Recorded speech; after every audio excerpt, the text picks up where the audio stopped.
Sejarah virus komputer dimulai jauh sebelum kata virus populer di dunia teknologi. Pada awalnya, komputer hanyalah mesin penghitung raksasa di laboratorium penelitian, terisolasi dari dunia luar. Namun seiring berkembangnya teknologi, muncul ide-ide eksperimental. Bisakah sebuah program memperbanyak dirinya sendiri? Dari situlah benih pertama konsep virus komputer lahir. Eksperimen itu awalnya tidak berbahaya, hanya pencobaan di ruang penelitian. Namun, seperti banyak inovasi lainnya, ia berkembang di luar kendali penciptanya. Dari sekedar program mainan di komputer akademik, virus berubah menjadi alat iseng di tahun 80-an, lalu menjadi senjata digital di era internet. Kini, virus komputer bukan hanya sekedar potongan kode yang mengganggu. Ia mampu mencuri data, mematikan infrastruktur vital, bahkan memengaruhi jalannya politik dunia. Perjalanan inilah dari eksperimen sederhana hingga senjata cyber canggih yang akan kita telusuri. Sebuah kisah evolusi yang tidak hanya menceritakan perkembangan teknologi, tetapi juga cerminan sisi gelap kreativitas manusia.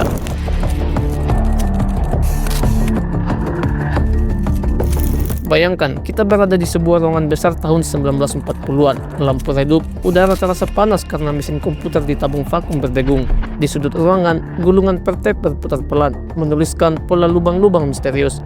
Seorang pria dengan jas rapi berdiri di depan papan tulis penuh garis panah dan simbol matematika. Dialah John von Neumann, salah satu otak paling brilian pada abad itu. Bagaimana jika sebuah mesin bisa membuat salinan dirinya sendiri? Pertanyaan itu ia ajukan bukan sebagai lelucon, melainkan sebuah konsep serius. Dalam pikirannya, komputer bukan hanya alat hitung. Ia bisa menjadi organisme digital dengan cetakan dan mesin pembuat yang ada dalam dirinya. Namun, von Neumann bukan satu-satunya yang sedang merangkai ide besar. Beberapa tahun sebelumnya, Norbert Wiener memperkenalkan cybernetics, studi tentang kontrol dan umpan balik. Ia menyadari sebuah sistem bisa memantau, mengoreksi, bahkan mengatur dirinya sendiri. Sementara itu, Claude Shannon melalui information theory membuktikan bahwa pesan digital bisa dipecah menjadi unit terkecil, bit. Lompatan waktu membawa kita ke awal 1960-an, ke laboratorium legendaris Bell Labs. Disinilah para insinyur menciptakan permainan eksperimental bernama Darwin. Bukan permainan grafis, melainkan arena dalam memori komputer. Dua program kecil dimasukkan ke sana, masing-masing berusaha bertahan hidup, menyalin diri, menghapus lawan, dan merebut ruang. Semua terjadi dalam layar hitam penuh huruf-huruf putih yang bergerak cepat. Bagi mereka, ini bukan sekedar hiburan. Ini adalah cara memahami bagaimana kode berinteraksi layaknya manusia hidup di dalam lingkungan terbatas. Sementara itu, di ranah matematika dan hobi komputer, lahir Game of Life, karya John Conway. Hanya dengan aturan sederhana, pola kotak hitam putih di layar mulai berkembang menjadi bentuk kompleks. Koloni yang tumbuh, menyusut, bahkan berpindah tempat. Penonton yang melihatnya untuk pertama kali merasa seperti menyaksikan kehidupan lahir di dunia digital. Menjelang akhir 1960-an, dunia komputer mengalami revolusi, time sharing. Komputer besar kini dipakai banyak orang secara bersamaan. Lalu datanglah ARPANET, jaringan riset yang menghubungkan universitas dan laboratorium di berbagai kota. Untuk pertama kalinya, program memiliki jalan raya untuk berpindah dari satu mesin ke mesin lainnya. Di titik inilah, benih yang ditanam di era von Neumann mulai menemukan tanah suburnya. Sebuah ide yang dulunya hanya berupa teori, kini memiliki ekosistem. Komputer yang saling terhubung, berbagi sumber daya, dan membuka pintu untuk sesuatu yang lebih besar atau lebih berbahaya.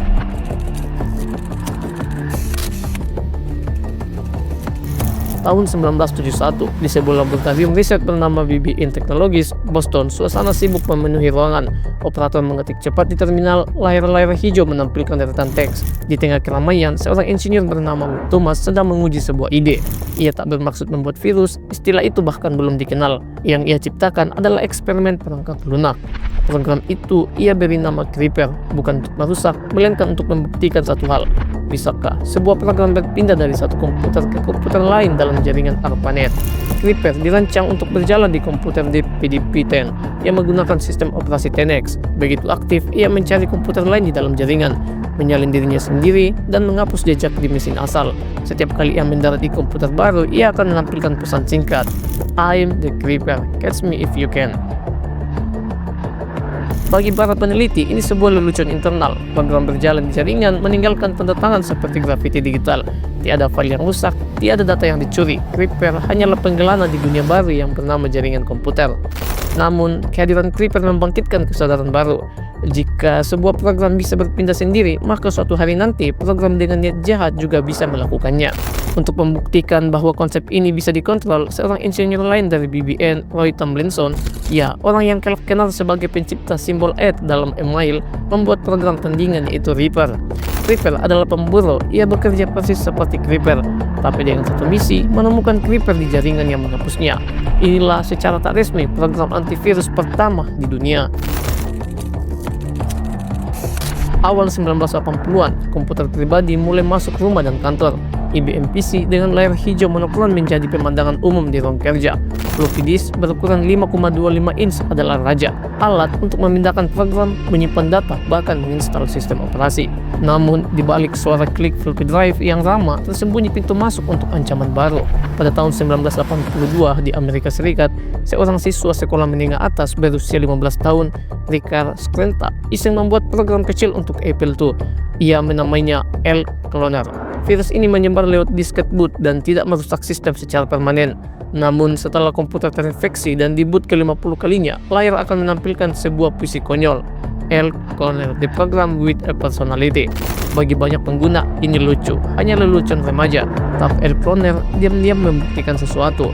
Virus komputer bisa menyebar di luar laboratorium tanpa perlu jaringan, cukup lewat media fisik yang semua orang gunakan. 3 tahun kemudian, di sebuah toko komputer kecil di Lahore, Pakistan, dua bersaudara bernama Basit dan Amjad menjalankan usaha menjual perangkat lunak. Khawatir program mereka dibajak, mereka menanamkan kode disket boot yang mereka distribusikan. Tujuannya melacak pembajakan, bukan merusak. Tapi kode itu mulai menyebar jauh melampaui pelanggan mereka. Dunia mengenalnya sebagai Brain Virus, virus pertama yang menginfeksi IBM PC. Brain menyebar ke luar Pakistan, melintasi dunia. Saat itu belum ada kesadaran luas tentang keamanan komputer. Banyak orang baru yang menyadari komputernya terinfeksi setelah floppy drive mereka tiba-tiba berhenti berfungsi. Dengan Brain, virus komputer resmi meninggalkan lingkaran eksperimen dan mulai hidup di dunia nyata. Ia menumpang media yang kita percaya berpindah tangan tanpa kita sadari. Dan yang paling berbahaya, ia membuktikan bahwa sebuah ide dari satu orang kecil bisa menyebar ke seluruh dunia. Pada awal 1990-an, dunia baru saja memasuki era konektivitas. Komputer pribadi kini bisa terhubung lewat modem yang berderit-derit, mengakses bulletin board, dan mulai mengenal World Wide Web. Bersamaan dengan itu, email menjadi cara komunikasi favorit, dan file digital bisa dikirim ke belahan dunia yang lain hanya dalam hitungan menit. Tapi, di balik keajaiban itu, ada ancaman yang ikut lahir. Ancaman yang memanfaatkan rasa percaya pengguna. Di bulan Maret 1999, di sebuah apartemen kecil di New Jersey, seorang programmer bernama David L. Smith membuat virus yang akan mengubah cara dunia memandang email. Ia menamainya Melissa, terinspirasi dari seorang penari eksotis yang ia pernah kenal. Melissa dikemas dalam dokumen Microsoft Word dan begitu dibuka, makro di dalamnya akan menyalin virus ke 50 kontak pertama di Microsoft Outlook korban. Efeknya, dalam hitungan hari, ribuan perusahaan terhenti. Server email kewalahan, perusahaan besar termasuk Microsoft terpaksa mematikan sistem komunikasi internal mereka. Kerugian puluhan juta dolar. Melissa membuktikan satu hal, jaringan global bisa menjadi jalur penyebaran tercepat dalam sejarah virus. Hanya setahun berselang, dunia diguncang lagi.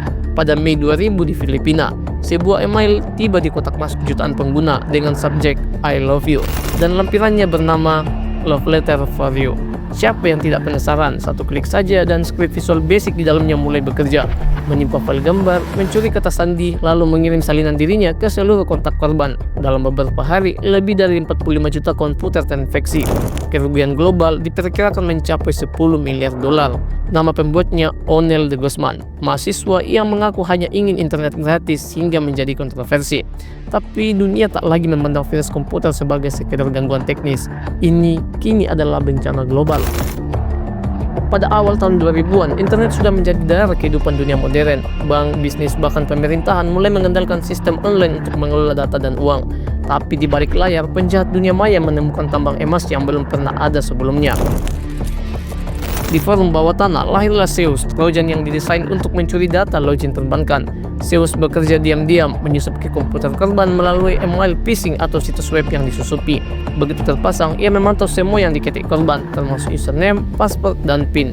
Data ini kemudian dikirim ke server milik para peretas yang menggunakannya untuk menguras rekening bank. Zeus sangat modular, bisa dijual, dibeli, bahkan disewa di pasar gelap. Dalam beberapa tahun, ratusan juta dolar mengalir ke kantong penjahat. Di penghujung dekade, dunia menghadapi salah satu worm paling membingungkan, Conficker. Ia memanfaatkan celah keamanan Windows, menyebar cepat ke jutaan komputer di lebih dari 190 negara. Ia membuatnya menakutkan. Conficker membentuk .NET, jaringan komputer zombie yang dikendalikan dari jarak jauh. Potensi kekuatannya luar biasa. Spam masif, pencurian data, hingga serangan terkoordinasi ke server penting. Ironisnya, sampai bertahun-tahun kemudian, tujuan asli Conficker tak pernah benar terungkap. Namun puncak dekade ini bukan dari tentang kelompok kriminal, melainkan dari sebuah operasi rahasia negara. Di fasilitas nuklir Natanz, Iran, para teknisi mulai melihat keanehan.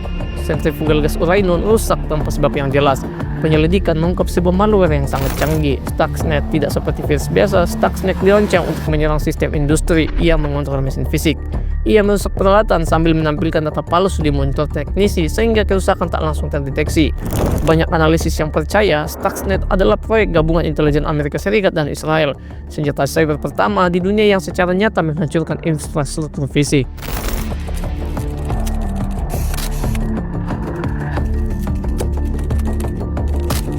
Awal dekade tahun 2010-an, internet sudah menyesap ke segala aspek kehidupan, rumah, kantor, rumah sakit, bahkan mobil. Tapi justru di saat dunia paling bergantung pada teknologi, muncul sebuah ancaman baru yang memadukan teknik kriminal dengan strategi pemerasan kuno, ransomware. Awalnya, ini hanya menargetkan pengguna individu, tapi dengan cepat targetnya melebar ke bisnis hingga lembaga pemerintah. Pada bulan Mei tahun 2017, sebuah serangan global dimulai pada Jumat sore. Ratusan ribu komputer lebih dari 150 negara tiba-tiba terkunci. Menampilkan pesan tebusan, rumah sakit di Inggris harus membatalkan operasi, perusahaan logistik terhenti, stasiun kereta di Jerman lumpuh. WannaCry memanfaatkan celah keamanan Windows bernama Eternal Blue yang konon bocor dari alat rahasia milik NSA. Hanya dalam beberapa jam, dunia sadar satu celah keamanan bisa saja melumpuhkan planet ini. Kita memasuki era baru di mana ransomware kemudian berevolusi menjadi ransomware as a service. Serangan-serangan ini menandai bab baru dalam sejarah virus dan malware. Di masa yang lalu, serangan mungkin hanya merusak komputer pribadi. Kini mereka mampu memengaruhi pasar global, kesehatan masyarakat, dan bahkan keamanan nasional. Dunia berada di titik di mana satu baris kode dapat mengguncang fondasi yang menopang kehidupan modern. Sejarah virus komputer adalah kisah tentang dua sisi mata uang, kreativitas dan kehancuran. Di eksperimen akademik yang penuh rasa ingin tahu, hingga serangan cyber yang melumpuhkan rumah sakit, pabrik, dan pemerintahan. Teknologi sendiri tidak akan pernah jahat atau baik. Semua tergantung pada niat mereka yang mengendalikannya. Kita hidup di zaman di mana satu potongan kode dapat mengubah jalannya sejarah. Tangan yang menulisnya bisa membangun perlindungan atau justru merobohkan fondasi yang menopang dunia. Karena itu, etika menjadi pagar terakhir. Setiap inovasi harus dibarengi dengan tanggung jawab. Setiap pengetahuan harus digunakan untuk melindungi, bukan menghancurkan. Virus komputer mengajarkan kita satu hal penting. Keamanan bukanlah tujuan akhir, melainkan perjalanan tanpa henti. Dan di perjalanan ini, pilihan kita untuk menjaga atau merusak akan menentukan wajah masa depan dunia digital. Cukup sampai di sini, perjalanan kita menyelusuri lorong gelap sejarah virus komputer.